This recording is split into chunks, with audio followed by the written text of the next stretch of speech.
शुद्ध बीजापोटी फळे रसाळ गोमटी मुखे अमृताची वाणी धैर्याचे कारणे सर्वांग निर्मळ चित्त देशे गंगा जल तुका मने जाती ताप दर्शन विश्रांती विठ्ठल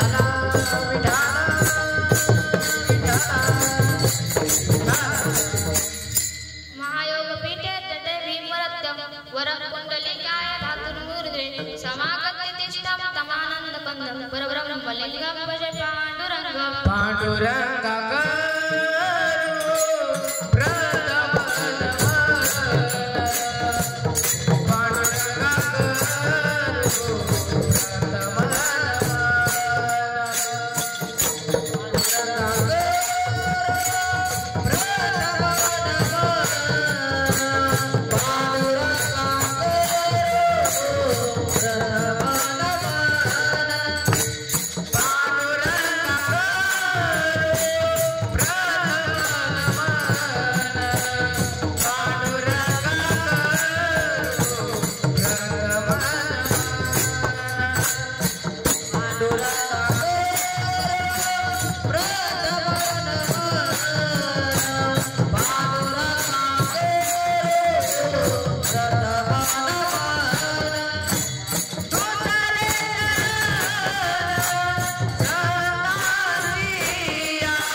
नमो ज्ञानेश्वरा नमो ज्ञानेश्वरा नमो ज्ञानेश्वरा नमो ज्ञानेश्वरा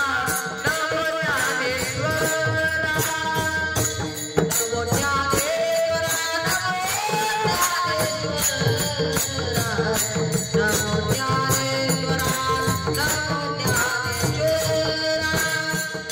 नमो ज्ञानेश्वरा नमो ज्ञानेश्वरा नमो ज्ञानेश्वरा नमो ज्ञानेश्वरा ओ नमो ज्ञानेश्वरा नमो ज्ञानेश्वरा नमो ज्ञानेश्वरा न्यूनते मोधारा सोमदेवा न्यूनते मोधारा सोमदेवा मुक्ताबाई मुक्ताबाई नमो त्रिभुवन पावनी मुक्ताबाई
हे सत्य ते पवित्र आणि त्यांचे माता पिता कसे असतात तेच महाराजांच्याकडे काय सांगतात. सुद्धा पोटी फळे शाळा अभंगाला सुरुवात करण्याआधी थोडासा पर्याय देण्याचा फार गरजेचा आहे. अभंगाला सुरुवात करण्याआधी प्रत्यविषय असा आहे की अभंगाच्या तत्त्वज्ञानात तुकाराम एक विशिष्ट गोष्टीचा उल्लेख करतात. तो म्हणजे असा की संपूर्ण अभंग संतांचे जास्त आहे किंवा जे जे महापुरुष तुला होऊन गेले त्यांच्या माता पित्याला धन्यता देतात. हे सत्य इतके पवित्र आहेत. त्यांच्या माता पिता कशा असतात ते महाराजांच्या इकडे सांगतात. सुद्धा पोटी फळे शाळा अभंगाच्या रचना तुकाराम म्हणतात. पवित्र आहे जन्माला आले पितृप्रिय कसे असतात त्यांच्या मुखातून सदैव देवाचे नाव किंवा राष्ट्रसेवेसाठी समर्पित करतात व त्यांच्या शरीराच्या गंगेच्या पाण्याप्रमाणे वास हे झाले अभंगाचे दुसरे चरण के देवाच्या कार्याने अभंगाच्या रचना तुकाराम म्हणतात. पवित्र आहे पुढे जन्माला आले पितृप्रिय कसे असतील तर त्यांच्या मुखातून सदैव देवाचे नाव किंवा राष्ट्रसेवेसाठी समर्पित करतात व त्यांच्या शरीराच्या गंगेच्या पाण्याप्रमाणे हे झाले अभंगाचे सर्व चित्त जैसे गंगा जल अभंगाच्या 14 चरण तुकाराम म्हणतात. उभ्या महापुरुषाच्या दर्शन मात्र कंडायचे हे झाले 14 चरण तुका म्हणे जाती तापदर्शन विश्रांती. आता अभंगाचा सरळ अर्थ झाला आहे. इथे बसण्यापैकी ज्याला झोपून घ्यावे त्यांना आपण बिंदासपणे झोपून घ्या. आपण जर समजा तुम्ही आहेस तुम्हाला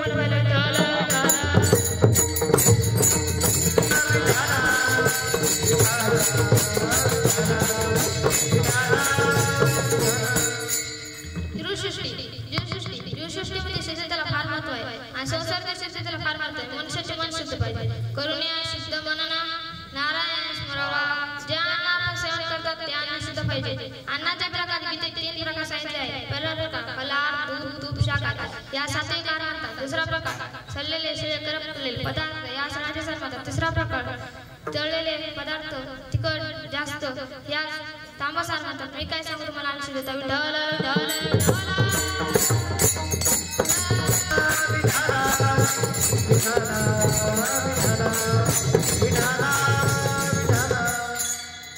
या जगात फक्त भंगड पांडुरंग परमात्म्याचे नाव शुद्ध आहे. नाही तर काहींचे नाव आहे गंगाधर आंघोळ करून महिनाभर किंवा नाव आहे वाघमारे उंदीर पाहून घरात शिरे किंवा नाव आहे शांताबाई भांडणा वाचन करमत नाही. अशी आमची शांताबाई कधी शांतच बसत नाही.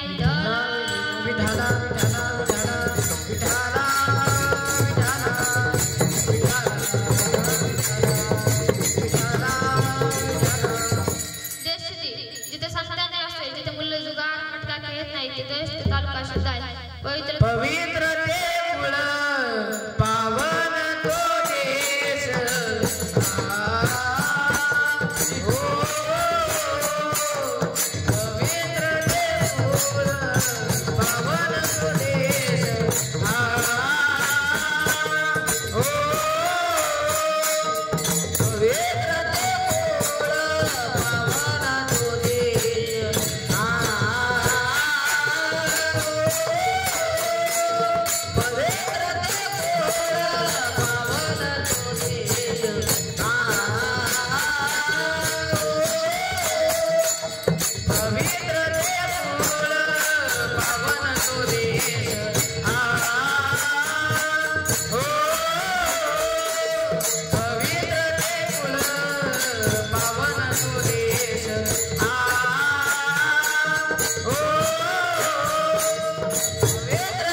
पाहिजे. नाहीतर काही रिकाम्याकडे दुकान नाटकामध्ये लाखो रुपये खर्च करतात पण देवाच्या ठिकाणी 1 रुपया देत नाहीत. मी तुम्हाला एक गोष्ट सांगतो, त्या आधी विठ्ठलाचे भजन करावे.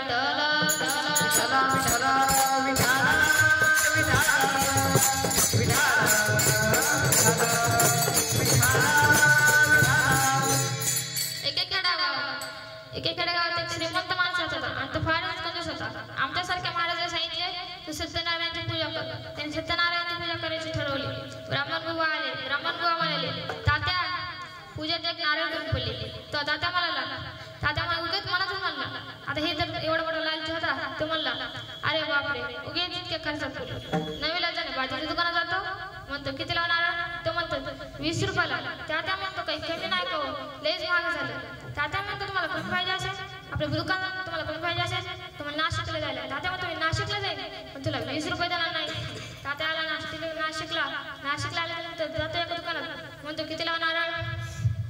किती नारळ? तो म्हणतो 18 रुपये. तात्या म्हणतो काही कमी नाही का, तुम्हाला कमी पाहिजे असेल तर तुम्हाला आपलं बीडला जायला. तात्या आला स्टेशन बीडला आल्याच्या म्हणतो किती नारळ? तो म्हणतो 14 रुपये. तात्या म्हणतो काही कमी नाही का, तुम्हाला कमी पाहिजे असेल तुम्हाला आंबेजोगाईला जायला. तात्या आला स्टेशन आंबेजोगाईला आल्याच्या म्हणतो किती नारळ? तो म्हणतो 10 रुपये. तात्या म्हणतो काही कमी नाही का, तो म्हणतो कमी नाही तुम्हाला फुकटच भेटेल. तात्या म्हणतो कुठे? लगेच आता ही लालची माणूस काय कुठं लगेच म्हणणार? तो म्हणला कोकणात. तो जातो कोकणात आता तिथली माणसं इकत होती. एक म्हणतो 6 रुपयाला घ्या, 6 रुपयाला आहे, म्हणतो 4 रुपयाला असं मला. तो म्हणतो जाऊ दे इतके पैसे कशाला वाया घालायचे. चढतो एका नारळाच्या झाडावर, सगळे नारळ काढतो आणि त्याला एक मोठा नारळ दिसतो. तर त्या नारळासाठी वर चढतो, तसंच त्या नारळ लटकतो. तो म्हणतो का महाराज आम्हाला काही रट काढलं का? नारळ लटकले असं नारळ काय तुटणार नाही की? असंही की माझ्या कीर्तनात कधी नारळ सुटणार. विठ्ठल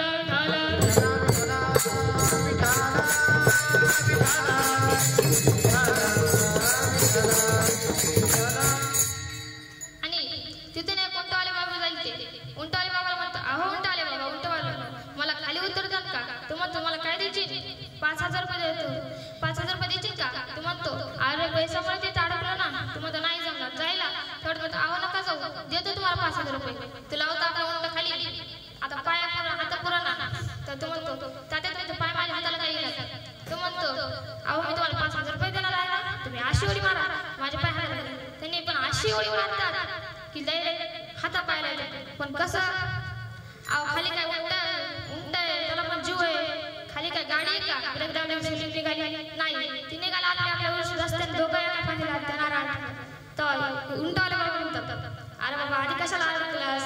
तो म्हणतो की तात्या तुम्ही मला 5000 रुपये देणार होता ना, मी तुम्हाला 10000 रुपये देतो, मग तुम्ही मला काय हात सोडू नका.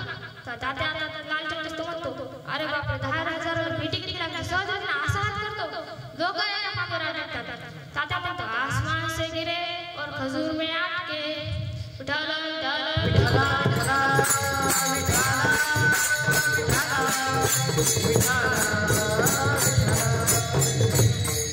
नेमका जंगलीला बसतो पाणी प्यायला यायचा आणि त्याच्या खात्यावर बसले तिथे आगीवर बसले होते.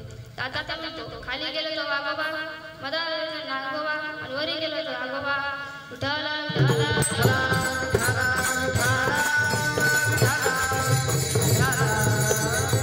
आता किती रुपयाला पडली सत्यनारायणची पूजा? किती रुपयाला पडली सत्यनारायणची पूजा? तुकाराम महाराज सांगतात या भूतळावर जे जे वीर साधू संत होऊन गेले त्यांच्या माता पितेला धन्य देतात. हे सत्य इतके पैदल आहेत तर तेच महाराजांचे शुद्ध बीजा पोटी, शुद्ध बीजा पोटी, शुद्ध बीजा पोटी, शुद्ध बीजा पोटी, शुद्ध बीजा पोटी, शुद्ध बीजा पोटी, शुद्ध बीजा पोटी, शुद्ध बीजा पोटी, शुद्ध बीजा पोटी.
एखाद्याचे आई वडील चोटले नालायक असतील तर त्यांच्या पोटी कशी मुले येणार.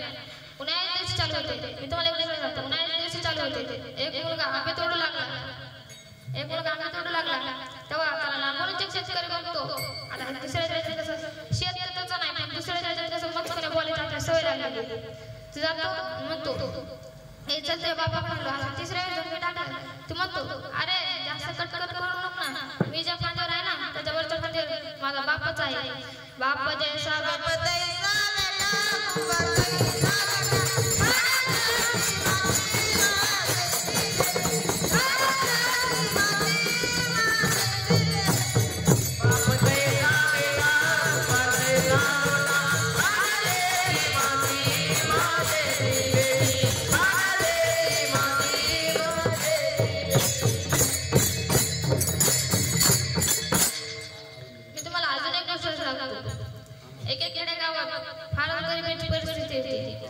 आणि शेतकरी राहत होते. तो म्हणतो आपल्या त्याला 2 मुलं असतात. तो पहिला मुला म्हणतो जा रे तुम्ही जाऊन सावकारावर 100 रुपये घेऊन ये. तो जातो आणि आता हे जरा काढणं जरा विचित्रच होतं. हे जातात अहो सावकार काका, अहो सावकार काका. सावकार काका बाहेर आले. अहो सावकार काका. तो हसायला सुरू करतो. तो म्हणतो काय रे तुम्ही हसतो. तो म्हणतो तुम्ही इतके जण आहात, तुम्ही जर गेला ना तुम्हाला दररोज बाहेर कसे काढायचे. तो सावकार काका कसे राग आला. सावकार मला पैसा सगळं आला राग टाकले कानाखाली टाकतात. आता अर्धा तास झाला, 2 तास झाला आणि काही काढतात कसं नाही. त्याच्या बापाची चिंता व्हायली नाही का खाली तिकडे पैसे काय नाही. त्याच्यामुळे आपल्या दुसऱ्या काट्यात काढतात. दुसऱ्या काट्यात जातो आणि दुसऱ्या काट्यात हे विचारच येतो. हे पण जातो म्हणजे सावकार काका, अहो सावकार काका. सावकार काका बाहेर आल्यानंतर म्हणतो अहो सावकार काका. हे पण हसायला लागतो. तो म्हणतो काय असतं बाळ्या. तो म्हणतो तुम्ही नंतर सांगेल माझा भाऊ आता तो कुठे.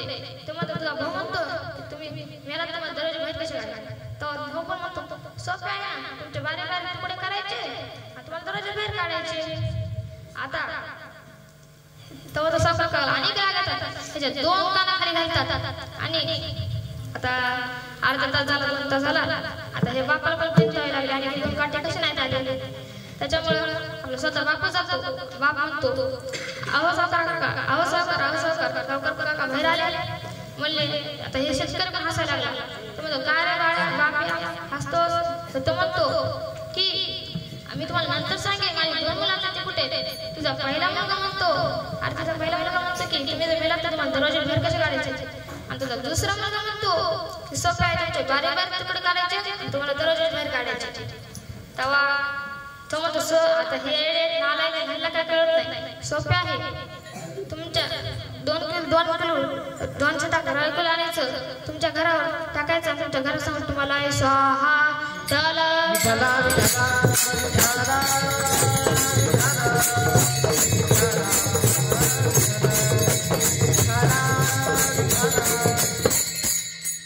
मी तुम्हाला आता आई वडील वाया चांगले मुले वाई एक खेडे का एक वार कर बाबा रोज उठायचे आणि आंघोळ करायचे. आणि त्यांचा मुलगा दररोज उठायचा आणि एकटी नाटक खेळायला द्यायचा पोरांमध्ये. मग असं 2-3दा बघितलं बापाला एवढा राग आला. तात्या आता ह्याला रागाला टाकला आपल्या समोरच्या देवघरच्या पुढे कोंडून. तेव्हा ह्याने आपल्या योजना सुरू केली. देह त्याची जोडी भक्तीचा तो डेरा उघडदार देवा आता उघडदार देवा आता ह्यांनी सुरू केलं. ह्याच्या नाव बापाचे बंडू होते, त्यांनी आपले ह्यांनी भजन सुरू केले. लाकुडाची विटी लाकुडाचा दांडू उघडदार बंडू आता उघडदार बंडू उघडदार बंडू आता हेच का आता हळूहळू मोठं झाल्याच्या नंतर तिथं लग्न करायचं ठरवलं. लग्न झालं, सगळं झालं आणि नंतर हे विचारतो की अरे मला वारीला जायचं आहे, मी दरवर्षी जातो, पण माझ्या नित्यनामानं देवपूजा करतील का? तर हे बाळ्या म्हणतो तुम्ही नित्यनामानं जा ना, मी देवपूजा करायला तयार आहे. तर हे जातात. आता दुसऱ्या दिवशी त्याची आई बळबळ उठते, उठतंय, सगळे देव बाटलीत भरतो, गावच्या हिरीत जातो आणि त्याच्यासमोर उडी मारतो. बाटलीतले सगळे देव उठते तेवढे आणतो आणि देवघरात मांडतो. देवघरात मांडल्याच्या नंतर सगळ्या देवांना डबल झोपतो. त्याची आई उठते, आई अरे बाळ्या ह्या देवाला गणका लावला नाहीत आणि देव बाकीचे देव कुठे आहेत? तो म्हणतो अगं आई आपल्या गावाच्या हे बाकीच्या देवाने आत्महत्या केली, त्याच्यामुळे ह्याने गण लावलं नाही, ह्याने सुतक पाळलेलं आहे. आता आठवडाभर देवपूजाचा कंटाळा नाही.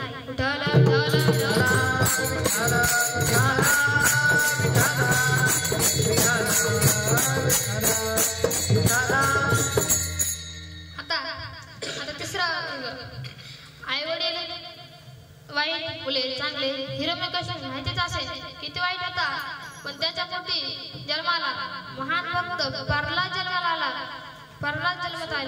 आले. आता चौथा वर्ग आई वडील चांगले मुले हे चांगले. आपोलिया हिता जो असे जागता आपोलिया हिता जो असे जागता आपोलिया हिता जो असे जागता आपोलिया हिता जो असे जागता आपोलिया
Ah!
महाराज राजे छत्रपती शिवाजी महाराजांनी त्यांनी घडवलेले स्वराज्य राजमाता जिजाऊमाता धर्ममाता शहाजीराजे चांगले होते म्हणून त्यांच्या पोटी छत्रपती शिवाजी महाराज जन्माला आले. छत्रपती शिवाजी महाराज चांगले होते म्हणून त्यांच्या पोटी संभाजी राजे जन्माला आले. अरे आठवतो प्रसंग माझ्या राजासकट झालेला. 23 किल्ले मुघलांनी स्वाधीतून आपले करून घेतलेले. आता 9 वर्ष आपलं शिवाजी राजांना भेटा द्यायचे होते औरंगजेबाला. त्या टायमाला 9 वर्षाचे संभाजीराजे संकट होते. गेले आता दिल्लीला जायचे ते गेले आणि नजर फेरे शिवाजी महाराज पुण्यात आले. तेव्हा आपले राजे इकडे तिकडे करत होते. तेव्हा औरंगजेब म्हणाला, अरे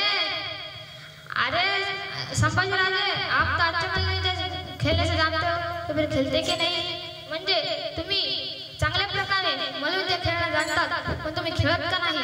तेव्हा माझा राजा खवळला आणि म्हणाला, अरे औरंगजेब तुझ्या दरबारात असा एकही मल्लयुद्ध नाही जो मला हरवू शकेल. 9व्या वर्षी त्या औरंगजेबाला पाणी पाजले तेव्हा संभाजीराजे आई वडिलांच्या पोटी जन्माला आलेले मुलांची वाणी कशी असेल तेच महाराजांच्या दुसऱ्या चरण सांगतात.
आणि गवताची मुली टाकतात तर तो उभा राहतो आणि आपल्याला सासू कळली कमी आली काय म्हणतात माझ्याकडे आपली अवस्था हे झालेली आहे भगवंताने देव आपल्यासाठी कशासाठी दिला भजनासाठी दिला आपण उपयोग कशा करतात भोजनासाठी मी तुम्हाला अजून एक दिवशी त्यावेळी विठ्ठलाचे भजन करावे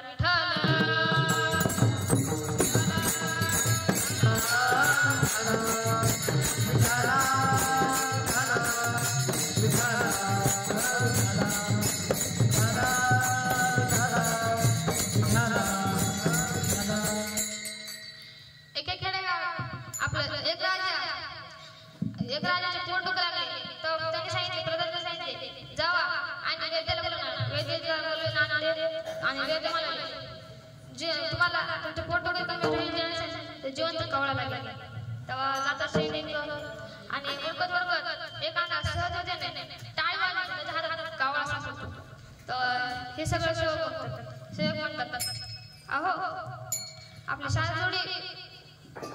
आपली ही आहे ना ते कवळ म्हणून आम्हाला देतात का ते म्हणतो तुम्हाला कळलं माझा पोट वाटला का तो म्हणतो 5,000 रुपये देऊ का त्यात आपलं हे म्हणतो अरे बापरे मी दिवसभर मंदिरात बसलो ना ते मला साधे 5 रुपये देत नाही जमणार असं म्हणतो तर तो म्हणतो 5,000 50 रुपयाला आपलं 5 लाखाला तो म्हणतो जमे सगळे दिन आपला हात पुढे करतो पैसे घेतो आणि दुसरा कावळा द्यायला तेवढा तो कावळा उडून जातो तेव्हा राष्ट्र म्हणतात अरे आंधळ्या त्याचा कावळा आम्हाला भेटलाच नाही तो म्हणतो तुम्ही 2 मिनिटं थांबा फक्त मी तुम्हाला आत्ता कावळा देतो आता हे जर दिवसभर जरी आपलं टाळवाणी बसलं तर ह्याच्या हातात कावळ्या नव्हतं आता ह्याचा बाप जरी बसला ना तरी ह्याला कावळा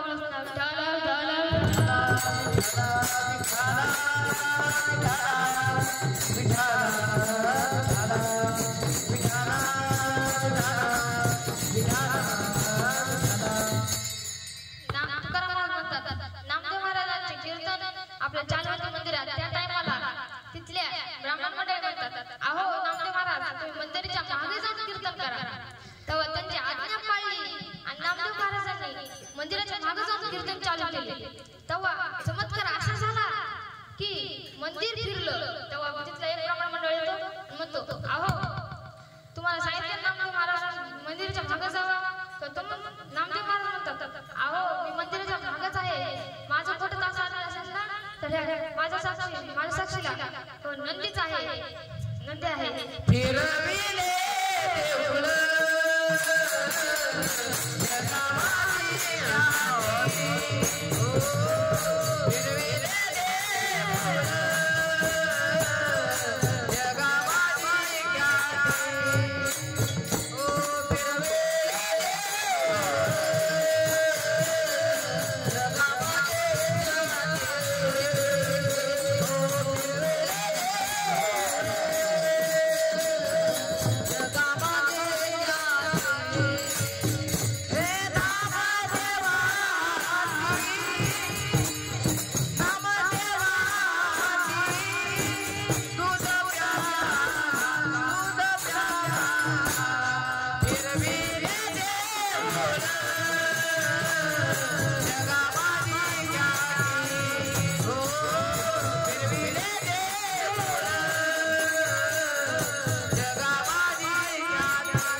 तू फक्त लाव. तू म्हणे ठीक आहे. तो जातो मंदिरात आणि देवाला म्हणतो, अरे देवा तुला माझ्यासकट उपमा यावं लागेल. तेव्हा देव म्हणतो, अरे नामदेवा तुझ्यासाठी आला असतो, पण आता इथे 3 नियम आहेत. तो म्हणतो काय काय? तो आता तू माझ्या जागी थांबशील का? माझ्या जागी थांबशील का? तो म्हणतो ठीक आहे थांबन. तर इथे थांबल्यास एक साधी गोष्ट नाही. सकाळी सकाळी येणार पुजारी येणार, एक गरम पाणी टाकणार, दुसरे येणार गार पाणी टाकणार आणि तिसरे येणार आणि ते महाप्रसाद लोण्याचा गोळा तोंडापासून येणार. ते तुम्हाला सगळं सहन करावं लागेल. तर नामदेव तुम्ही बिंदास जा. तेव्हा आता हे उभा राहतो, असा हात धरून उभा राहतो. आता सकाळी सकाळी गरम पाणी त्यात टाकतो. तो तरी पण सहन करून घेतो. गार पाणी टाकतो सहन करून घेतो. पण महाप्रसाद जसा तोंडापाशी घ्याला की आता त्याने जीभ लावली. ते ह्या एका ब्राह्मण मंडळी तो म्हणतो, अरे हे आपले विठ्ठल नाही, हे तर नामदेवच आहे. तेव्हा त्या टायमाला लगेच विठ्ठल प्रकट होतात. म्हणतात, अरे घाबरू नको, मी आहे नामदेवा. विठ्ठल विठ्ठल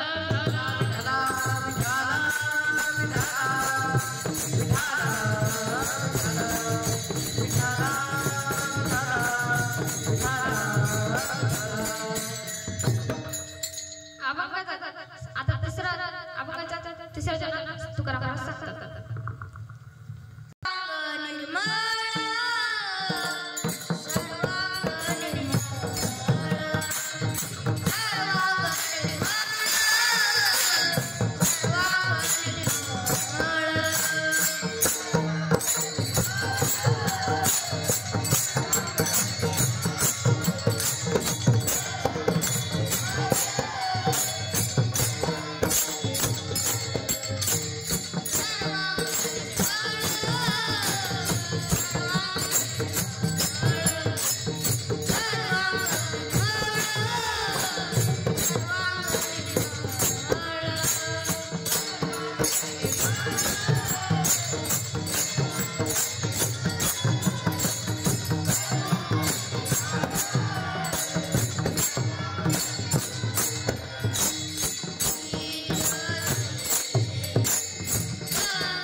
पहिल्या चित्त लोण्यासारखे मऊ असते. दुसऱ्या चित्त लोण्यासारखे मऊ असते. तिसऱ्या चित्त गंगेच्या पाण्याप्रमाणे निळून असतात. जीवन जगत असताना आई वडिलांची सेवा करा. त्यांना कधी दुःख लागणार मास्टर निशाने असतं. वो कौन सी चीज है यहाँ पर न मिलती? पैसा मिलता है, दौलत मिलती है, शोहरत मिलती है, पत्नी मिलती है, सब कुछ मिलता है, लेकिन माँ नहीं मिलती. माँ नहीं मिलती. जितकी आई चांगली असते ना त्याच्यापेक्षाही जो आपली आई शकत असते तितकी आपली आई शकत असते ना. जो आपल्यासाठी रात्र दिवस काम करतो ना तो आपल्या लक्षामध्ये राहत नाही महाराज. लक्षामध्ये राहत नाही. आई 1 रुपया दे म्हणलं की 1 रुपया देणारी आई असती. पण जो मुलासाठी 2 लाख रुपये आपलं मुलाची फी भरत असतो ना तो बाप असतो. तो आपल्या लक्षामध्ये राहत नाही. राहतो नाही. आता आई मला एक टाइमची भूक लागली म्हणले की जेवायला देणारी आई असती ते आपल्या लक्षामध्ये राहते. पण जो तुमच्यासाठी मुलांसाठी काहीतरी होईल म्हणून 2 लाख रुपये भरतो ना तो आपल्या बाप लक्षामध्ये राहत नाही महाराज. लक्षामध्ये राहत नाही. कसा आता कशाला गेली आई तू स्वर्गाला ओ कोण वागवेल तुझ्या या बाळाला ओ कशाला गेली आई तू स्वर्गाला ओ कोण वागवेल तुझ्या या बाळाला ओ आता आणि नंतर महाराज आजच्या आयुष्याची शिदोरीची सोय लावत असतो ना तो बाप असतो किती पोरांच्या लक्षामध्ये राहतो विचार करावा लागेल दादा आपल्याला विचार करावा लागेल जर आई जर बाहेर गेली ना कुठं तर तिच्या कपाटात निदान 50 तरी नवीन साड्या सापडतील पण जो आपला बाप 50,000 रुपये उचलतो ना तो आपल्या लक्षामध्ये राहत नाही दादा लक्षामध्ये राहत नाही आई आपला आई माझ्या मुलाला नोकरी लागली म्हणून अख्ख्या गावात वेडे वाटणारी आई असती पण बाप तो असतो महाराज माझ्या मुलाला नोकरी लागलीच पाहिजे म्हणून अख्ख्या गावात आपलं 2-2 लाख रुपये आपल्या हातामध्ये घेऊन बँकेतून हातामध्ये घेऊन जो लाचार होता ना तो आपल्या लक्षामध्ये राहणार दादा लक्षामध्ये राहणार नाही बाप जर मेला ना त्याच्या निदान बघायचं गोट्यामधला बैल हंबरत असतो तेव्हा गोट्यामधला बैल हंबरत असतो पण तो पाणी पित नाही काही खात नाही त्याला कळतं आपला मालिक गेला पण 2 पायाचा आणि एक काळजाचा तुकडा जर हंबरत असेल ना तर काय वाटत असेल महाराज त्या बापाला काय वाटत असेल आणि काय वाटत असेल त्या बापाला सचिन तेंडुलकर विराट कोहली यांनी ह्या त्या टप्प्यापर्यंत 100 धावा पूर्ण केल्या की आपल्याला असं वाटतं टाळी वाजवावी असा आनंद होतो टाळी वाजवावी असं वाटतं पण बाप आपल्या लक्षामध्ये राहत नाही ह्या भागापासून त्या भागापर्यंत जातो तो आपल्या लक्षामध्ये राहत नाही महाराज दादा बाप जेव्हा बसतो भाऊ म्हणतो आपल्या बापाला अख्ख्या आयुष्यात काहीच कमी झालं नाही तेव्हा दीदी बोलू लागली आपल्या आईला खरंच अख्ख्या आयुष्यात काहीच कमी झालं नाही रे तेव्हा काय वाटत असेल त्या जीवाला काय वाटत असेल त्या बापाला ज्या दिवशी मुलगी आणि असेल ना काय वाटत असेल त्या बापाला काय वाटत असेल त्या मुलीला जीवाला आता बाप मी तुम्हाला आता लहानपणीच आपलं तुम्ही जर एखादा जर गेला ना आपलं वृद्धाश्रमात तिथे विचारलं अरे तुमचा बाप काय काम करतो मुलगा काय काम करतो एक म्हणणार माझा मुलगा इंजिनियर आहे छाती टिपून म्हणणार दुसरा म्हणणार माझा मुलगा कलेक्टर आहे तिसरा म्हणणार माझा मुलगा हे ते आमचं म्हणणार पण महाराज अजून हे भाग्य शेतकरीचा एकही आई वडील आणि वृद्धाश्रमात गेले ना हे शेतकऱ्याचे भाग्य आहे आता महाराज माझ्या मुलीचे तर लहानपणीच आई वडील निघून गेले त्यांना कोणी खायला देत नव्हतं मुक्ताईला आपलं तिजोरी खायची वाटलं तो दादा माझ्यासाठी तिजोरी आणलं तो दादा ज्ञानेश्वर माऊली जातात झोळी घेऊन सगळ्याला मागतात कोणी देत नाही दिलं नाही माऊली एक सकाळ म्हणती अरे तू सकाळ आला त्याच्यामुळे तुला देते रे काहीतरी सकाळ आल्यानंतर ती एक वाटीभर देते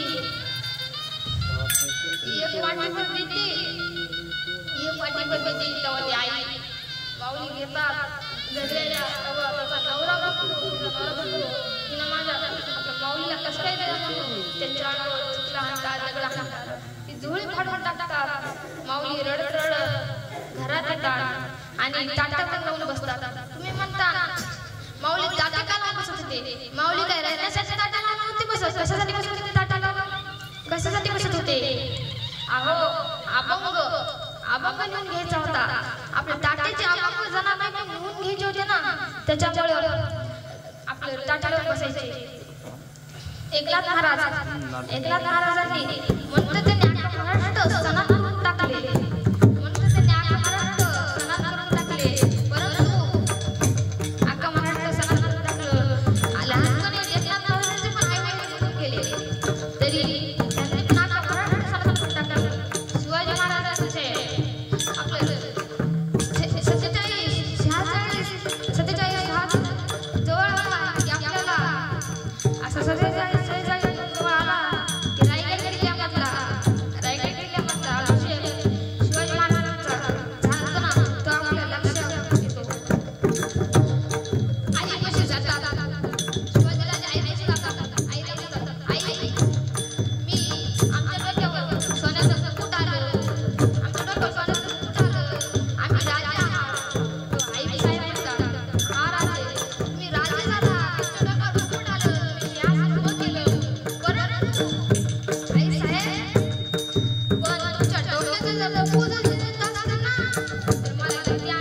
तुम्हाला एक लक्षात सांगतो. एकदा आई आपल्या एका मुलाची लहानपणी आई वारली महाराज. आई वारली नंतर तो आता 2-4 दिवस झालं बापाला वाटलं की आता काहीतरी करावं, लग्न दुसरं करावं. लग्न ठरलं, लग्न केलं, सगळं झालं. नंतर लग्न झाल्यानंतर काय नंतर आता त्याला अत्याचार करायला सुरू केले त्या मुलावर. त्याला खायला नव्हते देत, त्याला जेवायला नव्हते देत. नंतर आजी भाकर द्यायची. नंतर एका दिवशी जातो शाळेत गेल्याच्या नंतर शाळेत जातो महाराज. आणि नंतर तिथं त्याला त्याच्यामुळे भाताची नाही दिसतं संपून जातात. तेव्हा तो घरी जातो. आई अगं आई दरवाजा उघड, मला भूक लागली, काहीतरी खायला द्या ना. तेव्हा ती आई म्हणती अरे बाबा मी तुला आज पोट भरून खायला देणार आहे, तू फक्त माझं एक काम ऐकायचं. तेव्हा आता हे तर त्या गावाचं होतं, ह्याला काय करणार. तो म्हणला आई तू म्हणशील ती करतो पण माझं पोट भरतं. तेव्हा जातो आणि पोट भरण्यासाठी ते इस्त्री करावं लागेल माझ्या साडीची. तेव्हा ही तू म्हणतो त्याला वाटलं हे ते इस्त्रीचं निघालं. येतो इस्त्री फिरतो पण तेवढ्या त्याचा मित्र येतो. मित्र म्हणतो अरे चिंता ये ना जरा मला सध्याच्या सांगा.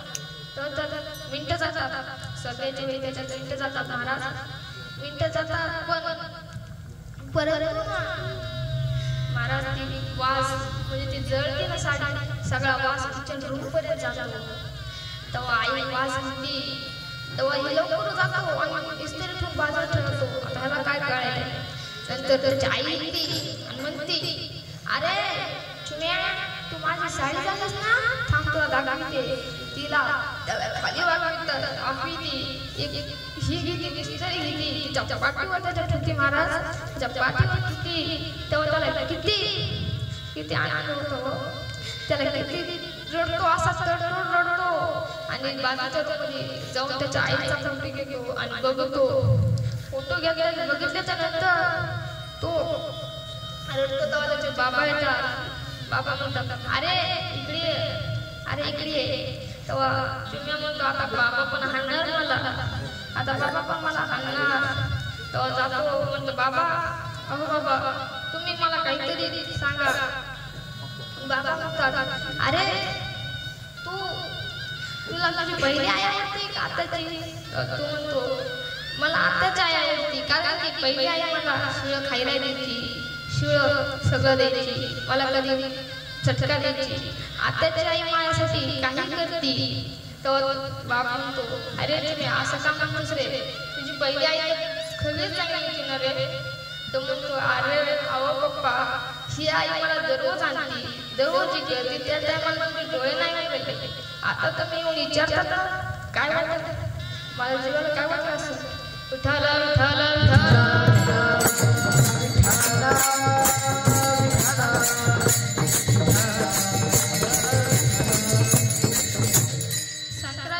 संक्रांतीप्रमाणे आपण विठो बरोबर सगळ्यांची हात करतो. विठो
कशाला गेली आई तू स्वर्गाला ओ, कशाला गेली आई तू स्वर्गाला ओ, कोण वागवेल तुझ्या या बाळाला ओ.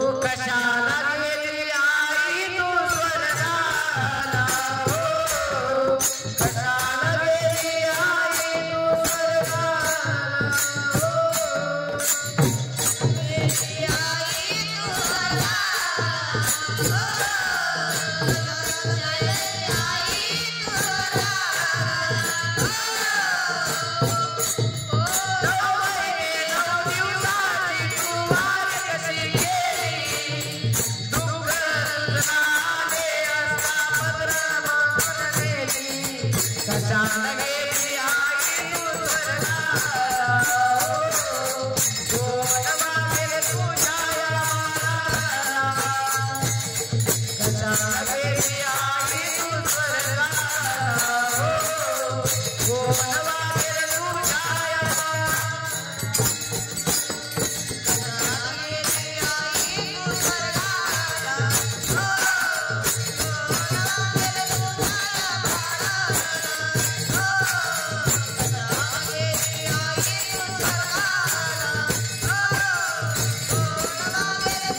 स्वर्गाला सारखंच एक बाप अरे आराम करा हे कर आराम करा ते तो सगळं करतो तेव्हा त्याची आई तो जातो बारका जातो आता वाडीत जातो गाडीने येतो स्टँडला लावतो गाडी म्हणतो ज्या आराम करून बसून घ्यायचे ना त्या आराम करून बसून घ्या तसंच चिंता आहे त्याच्या बापाला त्याला सांगतो त्याची गाडी आला त्या दिल्लीला आणि तो सगळं स्टँडवर आणतो तरी तो तेच लागला आता ह्याची गलती आहे का काहीच नाही गलती कारण ह्याच्या बापाने जर ह्याला संस्कार लावले असते ना तर ह्याला काही कळलं असतं उठाला उठाला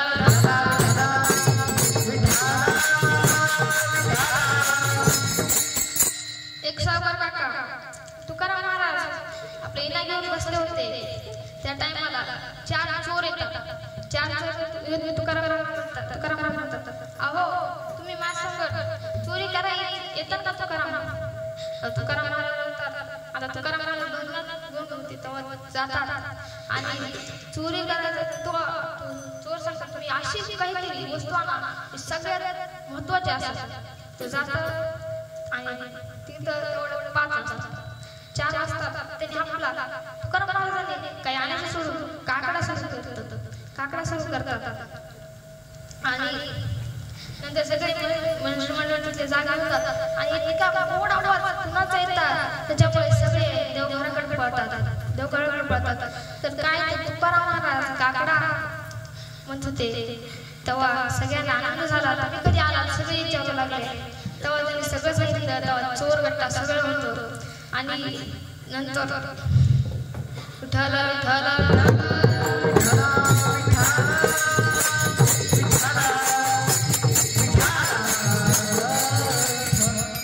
चार चोर एका सावकार काकाच्या घरी जाणार होते आता हे सावकार काका काय एवढा कपके होता जातो आणि त्याला गावात अहो महाराज आपलं सावकार काका येताना गावात चला तुम्ही पण तेव्हा तो पण जाता गावात कीर्तन तो सारखा झोपायला दिवसभर आणि रात्री जागा दिवसभर असा झोपला कीर्तनात पण झोपायला कीर्तन करतात अहो सावकार होताना तुम्ही जर असं झोपला ना बाकीचे कीर्तन करता तुम्ही चालला होता मी जागाच आहे तुम्ही चालला होता मी जागाच आहे असं आका कीर्तन संपत असतं मला तो घरी जातात घरी गेल्यानंतर तो त्याचं नाव तुम्ही चालला होता मी जागा तुम्ही चालला होता मी जागाच आहे नंतर चोर येतात 4 चोर आले नंतर सगळं चोराला बघायले तेवढं त्यांनी पेटीत लावा हे आवाज अरे तुम्ही चालला होता मी जागाच आहे तुम्ही चालला होता मी जागाच आहे तेव्हा चोराला वाटलं जातात आता कीर्तनाला हे महत्व आहे विठ्ठल विठ्ठल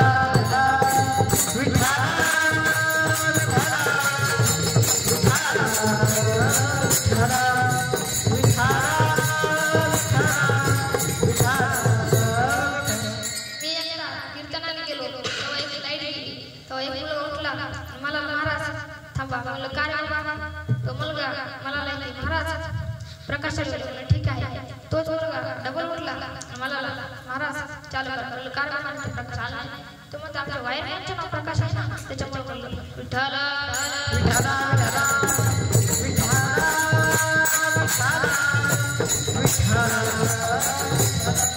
तुम्हाला अजून एक गोष्ट सांगतो. एका गावात कीर्तन आहे तिथं एका मुलाला उभा केला म्हणलं 6वीची कविता 8 पेजची त्याने नाही दिलं बोललो अरे तुला एवढं माहित नाही का तर बोललो वाचायला कविता 8 तर तो मुलगा म्हणतो थांबा मला दादा कीर्तन झालं तो येतो माझ्या दादाला शेवट बसून जातो त्याच्यामुळे आम्हाला नांदेडला अनेक सांगतो मी कीर्तनाला नांदेडला आता नांदेडमध्ये एवढे राहायची माणसं तिथला एक पोरग येतो आता डेअरीमध्ये लागला का मला वाटलं आता मारतो बघ मला आणि तो आला तिथंच थांबला मला अहो चला माझं दूध प्यायला मुलं आता हे ते मला पिवळं मारतो आता मारून टाकतो तेव्हा मग चल मी म्हणलं आता एवढं मला लागले चल नंतर गेलो की तिथं त्याने 2 तांबे दूध पाजलो तो काही म्हणला नाही 2 तांबे दूध पुजतो आणि तो म्हणला की महाराज आता 2 तांबे दूध पिलं मी तुझी आई काय ते म्हणला नाही करत तो म्हणतो कशाला बोलतो ह्याचा सकाळी तर म्हणला होता आता हे तांबा कशाला ह्याने मला जसं राग आला तसं तांब्या म्हटला तर अहो अगं आई आपला साडाचा तांब्या ह्या महाराजाने खाली आपटला विठ्ठल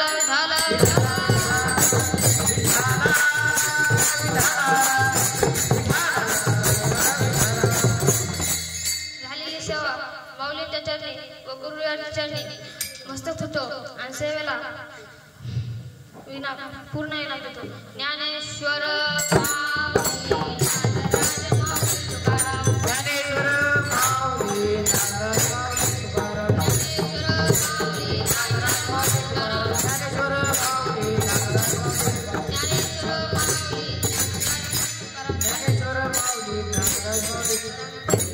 जय जय